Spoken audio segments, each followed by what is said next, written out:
शाइस्ता परवीन निकाह कर सकती है। ये निकाह सीक्रेट तरीके से हो सकता है। कोई अपराधी उसका दूसरा पति बन सकता है। माफिया डॉन को लेकर नई थ्योरी तब सामने आई जब शाइस्ता की इद्दत पूरी हो चुकी है, यानी अतीक अहमद की मौत को 4 महीने 10 दिन से ज्यादा का वक्त हो चुका है। शाइस्ता के लिए इद्दत की रस्म 25 अगस्त को पूरी हुई, क्योंकि अतीक अहमद की मौत 15 अप्रैल 2023 को हुई थी। कहा जा रहा है कि शाइस्ता अपनी नई चाल चलने के लिए दूसरे निकाह का कदम उठा सकती है। इस्लाम के मुताबिक अगर किसी शख्स की मौत हो जाती है तो उसकी पत्नी इद्दत की रस्म निभाती है, यानी किसी पराये मर्द से नहीं मिल सकती। इस दौरान सिर्फ अपने पिता, भाई और बेटों से ही मिला जाता है।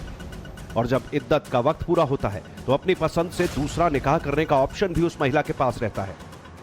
शाइस्ता जिस तरीके सीक्रेट ठिकाने पर छिपी है, उसकी कोई लेटेस्ट तस्वीर सामने नहीं आई।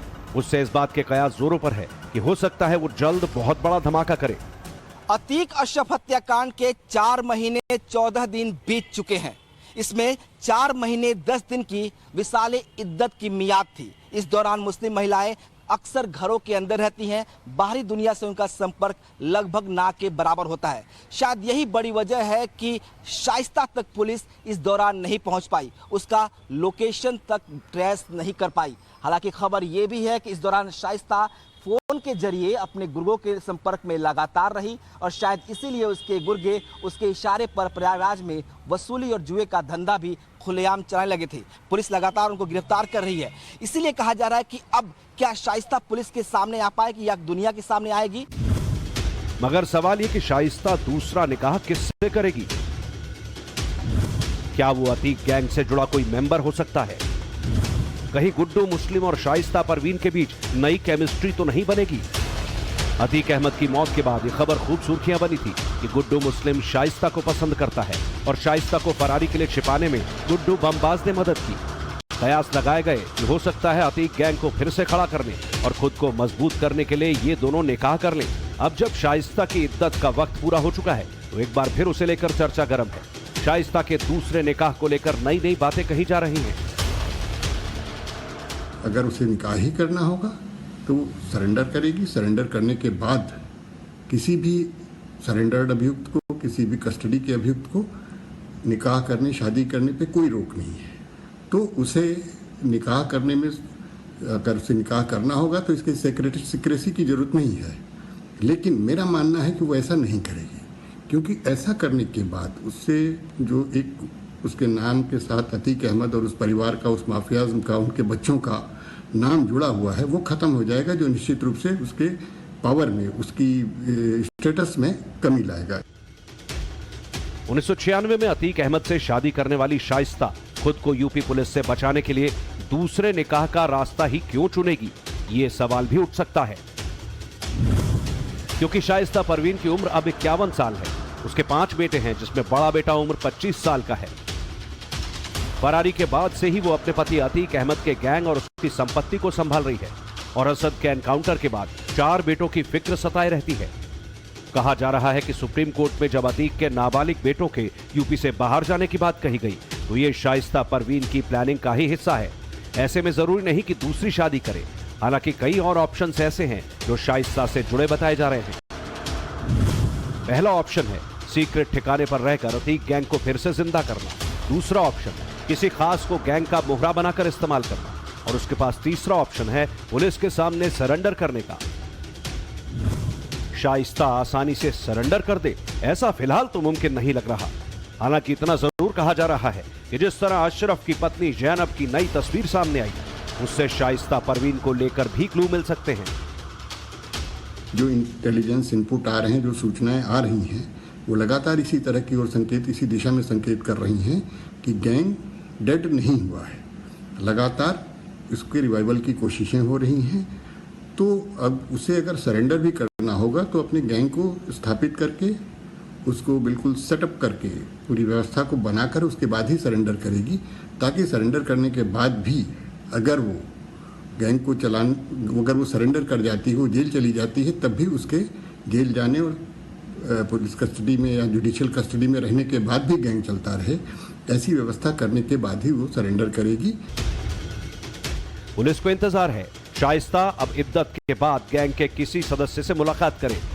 या फिर सीक्रेट ठिकाने से बाहर निकले, तभी माफिया गैंग के आखिरी मेंबर को भी ठिकाने लगाया जा सकता है। वैसे शाइस्ता अगर निकाह भी करती है तो इसके जरिए भी पुलिस को लीड मिल सकती है। एक तरफ शाइस्ता परवीन है जो पर्दे के पीछे से अपने गैंग को लगातार मॉनिटर कर रही है, लगातार अपने गैंग को चला रही है। उसके इशारे पर उसके गुर्गे प्रयागराज में वसूली और जुए का धंधा चला रहे हैं। तो वहीं दूसरी तरफ ज़ैनब फातिमा लगातार बाहर भी निकल रही है। वो लखनऊ भी पहुंच चुकी थी और अपने वकील विजय मिश्रा के से मिलकर बकायदा एक बेनामी संपत्ति की डील करना चाहती थी। विजय मिश्रा गिरफ्तार हो गया और ज़ैनब फातिमा यहां से फरार हो गई। माफिया की भगौड़ी बेगम पर यूपी पुलिस की पैनी नजर है। सबसे ज्यादा फोकस उन इलाकों पर है जहां उसकी देवरानी ज़ैनब फातिमा को लेकर पुलिस को इनपुट मिले थे। प्रयागराज और लखनऊ के अलावा प्रतापगढ़ में भी शाइस्ता की तलाश जारी है, जहां उसका बचपन और कई साल बीते। इसके अलावा कौशाम्बी के इलाके को लेकर भी पुलिस ने रणनीति बनाई है। कहा जा रहा है कि ज़ैनब फातिमा की अग्रिम जमानत याचिका पर इलाहाबाद हाईकोर्ट में अगले हफ्ते सुनवाई हो सकती है। इसीलिए शाइस्ता के इसी एरिया में एक्टिव होने के चांस ज्यादा हैं। जब अतीक मारा गया उसके बाद से बहुत सारे पुलिसकर्मियों की प्रयागराज रेंज, प्रयागराज जोन और प्रयागराज जिले से बाहरी जनपदों में ट्रांसफ़र किया गया प्रशासनिक आधार पे। भले ही स्पष्ट रूप से ये ना कहा गया हो, लेकिन यह निश्चित रूप से वो लोग थे जो इस गैंग और इस परिवार के मददगार थे। तो अगर आप देखें तो इतनी बड़ी संख्या के पुलिस वाले अगर जिले से और शहर से हटाए जा रहे हैं तो वो जहाँ भी गए होंगे, जहाँ भी होंगे, उनकी सहानुभूति पुलिस या पुलिस के सिस्टम के प्रति नहीं होगी। उनकी सहानुभूति आज भी उसी परिवार के साथ होगी और निश्चित रूप से वो उसकी मदद कर रही होगी। अगर शाइस्ता पकड़ी गई तो अतीक गैंग की कहानी पूरी तरह खत्म हो जाएगी। बहुत संभव है ज़ैनब फातिमा भी उसके बाद या पहले पकड़ी जाए। 5 लाख रुपए का इनामी भगोड़ा गुड्डू मुस्लिम भी पुलिस से बच रहा है। अरमान और साबिर को पकड़ने के लिए पुलिस ने 5-5 लाख रुपए का इनाम रखा है। पुलिस को जिस तरह के इनपुट मिले उसमें एक थ्योरी ये भी सामने आई कि अतीक गैंग के बहुत से मेंबर एक साथ छिपे हो सकते हैं। इसीलिए जिस तरह की शातिर रणनीति शाइस्ता की तरफ से बनाई जा रही है, उतनी ही पुख्ता तैयारी यूपी पुलिस कर रही है। इसी के तहत अतीक गैंग के सदस्यों के फोन नंबर सर्विलांस पर हैं। माफिया के मददगारों की एक्टिविटी को ट्रैक किया जा रहा है। अतीक के रिश्तेदारों से नए सिरे से पूछताछ करने का प्लान है।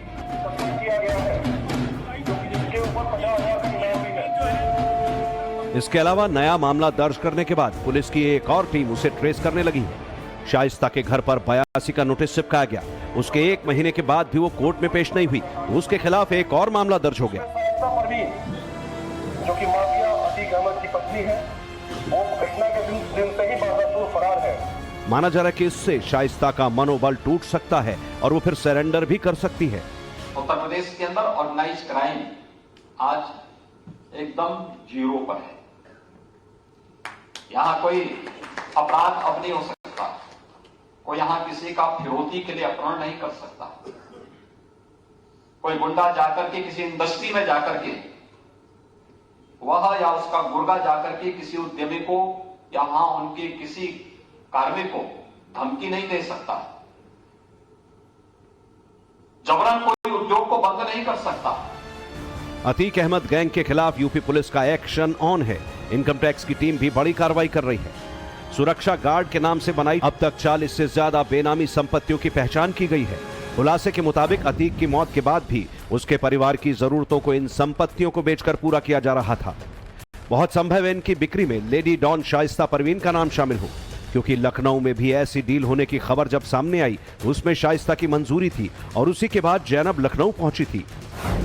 शाइस्ता का पकड़ा जाना इसीलिए भी जरूरी है क्योंकि वही गैंग की मुखिया बताई जा रही है। अतीक की मौत के बाद भी कई लोगों को धमकियां दी गई जिसमें शाइस्ता का नाम जुड़ा। उमेश पाल के मर्डर की पूरी साजिश के बारे में भी उसे पता होगा। जाहिर है पुलिस इस बार शाइस्ता का गेम द एंड करने के मूड में है। अब इद्दत के बाद शाइस्ता के खिलाफ जोरदार एक्शन हो सकता है, मगर पुलिस से बचने के लिए क्या वो दूसरा निकाह करेगी, ये भी बड़ा सवाल है। लखनऊ से विनोद मिश्रा के साथ bureau report, times now Navbharat.